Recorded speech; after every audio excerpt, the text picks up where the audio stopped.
Hello everybody, once again welcome back to another episode of these Q&A videos where I answer questions that you give me in the comments and things, and I also play some random game to put in the background. There we go, generic intro out of the way. Let's get on with it. So the first question, or actually multiple questions, are from Larry Rude Dude. Once again, thank you very much Larry. And his first question is, you said you bought a PS4. Would you ever consider buying an Xbox One? If so, why? This is a pretty simple question for me to answer, because quite honestly, no. I don't think I would consider, at the moment anyway, buying an Xbox One, simply because I don't really play enough of the PS4 to warrant another next-gen console. I only got the PS4 because it was sort of on an offer when I got my phone, because my phone's a Sony Xperia, and I was like, well, I'm going to get it at some point down the line, so I may as well do it now and get it a bit cheaper. But I didn't actively go out to get a next-gen console, because there's still so many games that I haven't, so many franchises and series that I haven't played that are on the PlayStation 3. And I really have fallen behind with games, especially since starting the whole Let's Playing stuff, because I don't really play many games outside of Let's Playing.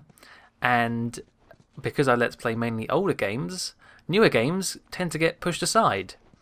And I also think it's got something to do with growing up and not having as much time as I used to. Sadly, that will happen to all of us. But it comes back. I think the gaming thing, if you really are passionate about games, it does come back. It's just sometimes real life gets in the way.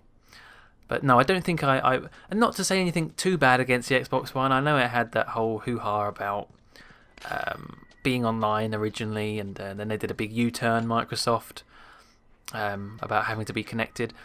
I don't really have anything against the actual console. I think as a sort of all-in-one media system, it's probably quite good.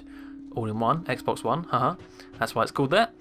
But none of the exclusives attract me. And like I say, I don't really play enough games at the moment anyway. But actually, I say that I'm happy with the PS4. I really like how quiet it is. The graphics are nice. Not as much of a jump, obviously, from as there was for a PS2 to a PS3. But I am liking it. I like the controller. I'm slowly getting into the next gen stuff. It's just baby steps. Baby steps, I'll say. Next question from Larry Rudude is, you also said you have played lots of Halo 3. I did. Do you think Halo has gone downhill since Bungie left? So yeah, Bungie did leave, didn't they, after, what was it, Halo Reach? And then it went to, what was that, 343 Industries Studio? Something, 343? I can't really say, to be fair, because I haven't played Halo 4 or the Master Chief Collection. So I can't really compare and contrast how it was. Plus, I did play lots of Halo 3, but that was the only Halo I played because it was the first game I got on my Xbox 360. So I can't even say about the history of Halo and how it compares to that, because I really don't know it. I remember playing through Halo 3 the first time and not having a single clue what the story was about. I was just shooting aliens and driving around in warthogs. That was it. Oh look, there's a big ring. What is that? I don't know. Why is there weird zombie plague things after me now? I don't know. So I really can't say about if it's gone downhill. I've heard it has. I've heard that Halo 4 is a bit of a mess.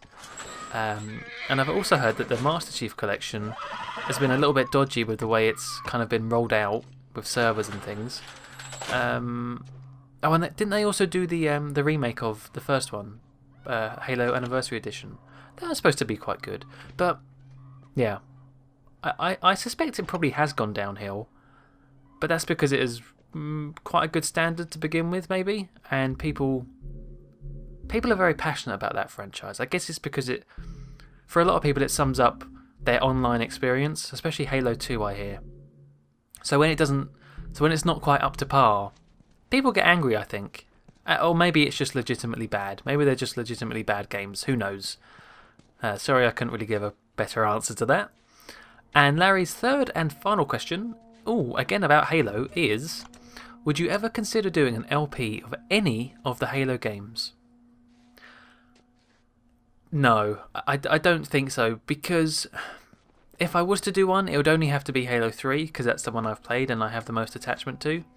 And it's such an old game now, and I don't... Maybe as... No, I just can't see it. I have done a couple of videos on Halo 3.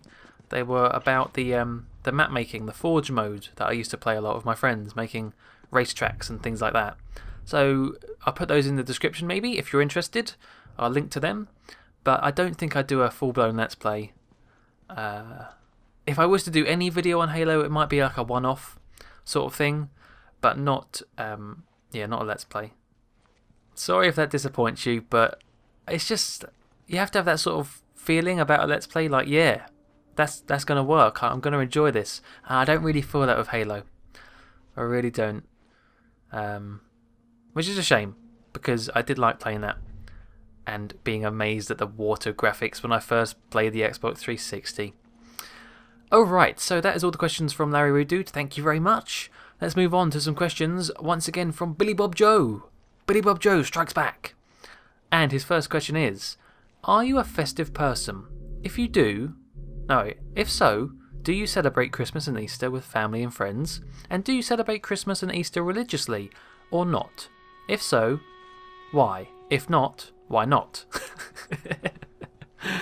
Oh God, I can't read anyway, but you're making it more difficult. So do I celebrate Christmas and Easter? Yes, I do. With family and friends, I have quite a small circle of family. I know Christmas, you're supposed to have every single aunt and uncle and grandpa and grandma and, jam pack your house full of family, but we don't really have that. We have maybe an aunt and a nephew, and that's about it. We keep it kind of small. So yeah, we definitely do that for Christmas. Not so much of Easter though, because I don't really see how you could. Well, I suppose cousins and things might do a little Easter egg hunt, but that's about it. But we definitely don't celebrate them religiously. We're not a religious family in the slightest. And not to say that's a bad. I'm not bashing against. I'm not even going to get into the whole religion thing. We just aren't. That wasn't how I was brought up. I went to I did have to go to a Church of England school, in fact, and say the prayers at lunchtime and when you're about to leave, and it's got the whole world in his hands, all that sort of stuff. But once I left there, it didn't. I was never really sort of in line with that stuff. Really. But yeah, like I say, it's nothing against religion. It's just not part of my family. I think we're too lazy, to be honest. I suppose thinking back, I'm actually quite fortunate because I haven't been pressured by history in the family to be a certain religion, to take part in one. So I guess I can make up my own mind about religion. I haven't really. I wouldn't say I'm religious in the slightest, but yeah, I haven't had any pressure from family, friends, or anything like that about religion. So that's why we don't really celebrate it at those times. But interesting question. Thank you very much, Billy Bob Joe. His next question is, what's your favourite clothing make? And I'm going to sound so cheap and tight-fisted and lame, but I honestly do not care in the slightest about clothes, especially brand names. I see clothes as just... This is where I can't connect with some people, because you see some people, they're standing outside of this designer place at 4 o'clock in the morning, ready to get this new fashion line from Victoria Beckham or something like that. Clothes are like food. You have to eat to live. You have to wear clothes, otherwise you'll get arrested by police for being nude. That's it. Clothes can look nice to me, sure, but I wouldn't pay lots of money to get a particular shirt because it was made by Ralph Lauren or something. Not in the slightest. If it fits, if it looks okay, I will buy it. So I'm gonna let you, this is where I sound like a cheapskate. I get a lot of clothes from Primark. If you don't know what Primark is, it's a super dirt cheap retail store in England or Britain where the clothes are probably made by little African children who are bleeding from their fingertips. I know that's horrible, but it's that thing, and they're so cheap. You have to wonder why they're so cheap. Oh God, what am I saying? That's terrible, but it's true. It's true. And I do shop there because you can just pick up a cheap shirt or two, and it looks alright, and you don't have to worry about it getting too dirty or stained or ripped or something.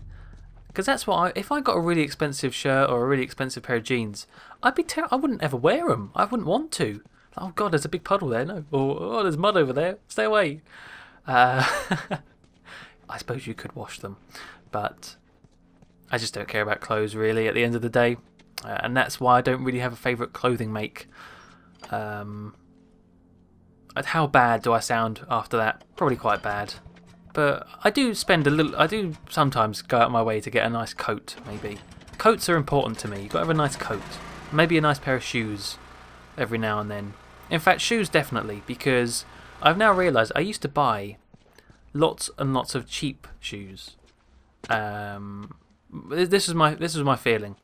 It's cheap, it's going to break at some point, but I'll just buy a new pair because it's so cheap. That is so the wrong way of thinking. Because if you buy one really well-made pair of shoes, it's going to last you for ages. And I suppose that's the case with clothes as well. Maybe if I bought nice clothes, they would last longer. But no, you see, they might still get stretched or something in the washing.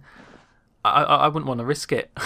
So shoes, yes, and a coat, yes. But everything else, no. I'll go for the clearance things. Screw it. I don't care. I have no shame. All right. So next question, again from Billy Bob Joe, is: apart from tennis, what sport do you like? If so, do you play or watch them? All right. So yes, I do like playing tennis. I do like watching tennis as well. My most favourite sport to play is probably table tennis. I played it at my my club in school when I was there, and just had such a great time. It's such a fun. It was fun because of the teacher who ran it, but also it's just a fun sport because practically anyone can play. You get old grannies playing, you get penguins playing. No, not really. That was just a fake YouTube video. But yeah, it's a really simple sport to get into because it doesn't require too much. You got your bat. It's all about the angle of your bat and forehand and backhand. Oh, I really want to play now. Just talking about it. That's so much fun. So yeah, table tennis is the main one. I don't like watching table tennis though, because that's kind of boring. Unless it's one of those amazing trick shots that you get montages of on YouTube. The ball moves so fast, it's just a white blur. So I don't really see the point of watching. For sports that I do watch, I don't usually play them, but I like to watch football sometimes. Mainly the main ones like World Cup. As for other sports, there's not too many really. I really didn't like PE back in school. Never really was a sporty person. I liked playing football in lunch and break, but only because I got to sort of mess around and just really punt the ball. I played in defence, inverted commas, because I really just hacked at people and, and just booted the ball away in any direction. So yeah, I did play football, but that's mainly it really. I don't really watch football. So it's tennis, table tennis and football. Rugby can get the hell out of here. Snooker's quite relaxing to watch in a weird way.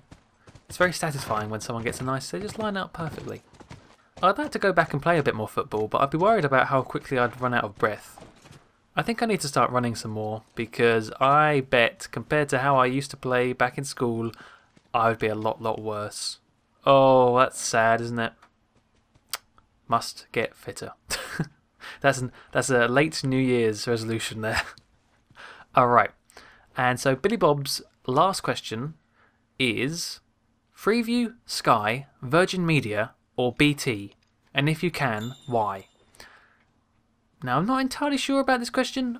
For anyone who's not British, what he's listing are basically TV services. So Freeview is the cheapest of them. You get a few extra channels. Sky is the main one. Rupert Murdoch, all that. Virgin Media is Richard Branson, and BT is another one. We've got Sky at the moment. I don't really like having Sky. I don't really watch much TV anyway, but also because feel a bit dirty supporting Rupert Murdoch. But yeah, like I say, I don't really watch much TV. If I could choose, I'd probably stick to Freeview. But other people in the house, they like watching Sky. They like all their Sky Atlantic with the Game of Thrones and American Horror Show or whatever the hell it's called. So we have Sky. We have BT Internet, so it might be cheaper to have BT TV as well. But now we're just getting into very boring stuff. Why would you want to listen to that? Sky is the answer. Okay, so I think that's going to do it for this episode. There's a few questions there. Thank you very much to Larry Rude and Billy Bob Joe for your questions. As per usual, if you have any more, leave them in the comments below or look in the description. There's a link to a Google form you can fill out to put your questions there, or you could tweet them and I'll put them into a list and I'll reach them at some point in the future. I did mention in an update video not too long ago that I will end these Q&A videos at some point temporarily. We'll almost do it like a series. So we'll have series 1 of these Q&A things and I'll bring it back later in the year. So with that in mind, at some point I will say not to ask any more questions because there's going to be a bit of a break. But I think there's a few more episodes of this left before we do that. So yeah, keep the questions coming. Until next time, thank you very much for watching and goodbye.